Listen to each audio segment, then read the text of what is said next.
आजकल आप खबरों में सुन रहे होंगे कि ईरान इजराइल जंग की वजह से एलपीजी के दाम बढ़ गए हैं, ब्लैक भी हो रहा है, सप्लाई भी रुक रही है। लेकिन क्या आपने कभी सोचा कि आपके किचन के सिलेंडर वाली एलपीजी, गाड़ियों वाली सीएनजी, पाइप से आने वाली पीएनजी में क्या फर्क है? क्या ये सब एक ही है या अलग अलग? आज के इस वीडियो में मैं इन तीनों गैसों के पीछे का विज्ञान और भारत के गैस संकट की पूरी कहानी को समझाऊंगा। सबसे पहले बात एलपीजी यानी लिक्विफाइड पेट्रोलियम गैस की। ये प्रोपेन और ब्यूटेन का मिश्रण है। याद रखिए, एलपीजी जमीन से सीधे नहीं निकलती। जब रिफाइनरी में कच्चे तेल से पेट्रोल या डीजल बनाया जाता है, तब बाय प्रोडक्ट के रूप में ये गैस निकलती है। इसे भारी दबाव देकर लिक्विड बनाया जाता है और सिलेंडरों में भर दिया जाता है। भारत अपनी 60% एलपीजी विदेशों से मंगाता है।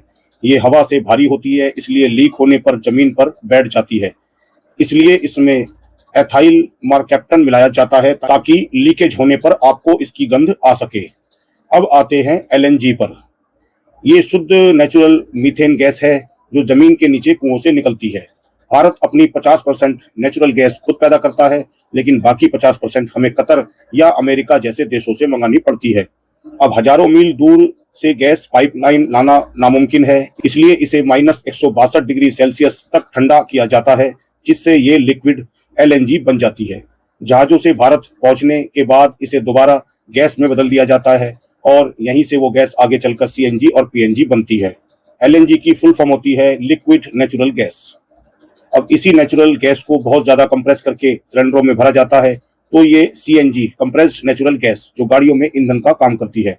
और जब इसी गैस को बिना कंप्रेस किए कम दबाव पर पाइप के जरिए सीधे आपके किचन तक पहुंचाया जाता है, तो इसे कहते हैं PNG, piped natural gas.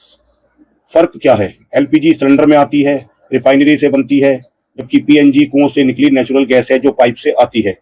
Natural gas हवा से हल्की होती है, इसलिए लीक होने पर यह ऊपर उड़ जाती है, जो इसे एलपीजी के मुकाबले थोड़ा सुरक्षित बनाती है। अब आपके मन में सवाल होगा कि एलपीजी की किल्लत है, तो क्या सीएनजी पीएनजी की भी किल्लत हो सकती है? एलपीजी के मामले में हम विदेशों पर बहुत ज्यादा निर्भर हैं, लेकिन सीएनजी पीएनजी के मामले में भारत अपनी आधी जरूरत खुद पूरी करता है, इसलिए यहाँ संकट आने के चांस काफी कम है। उम्मीद है आप गैसों का ये विज्ञान समझ गए होंगे। आपके घर में कौन सी गैस इस्तेमाल होती है, एलपीजी सिलेंडर या पीएनजी पाइपलाइन? और अगर गाड़ी इस्तेमाल करते हैं तो उसमें तो सीएनजी यूज करते ही होंगे। नमस्कार।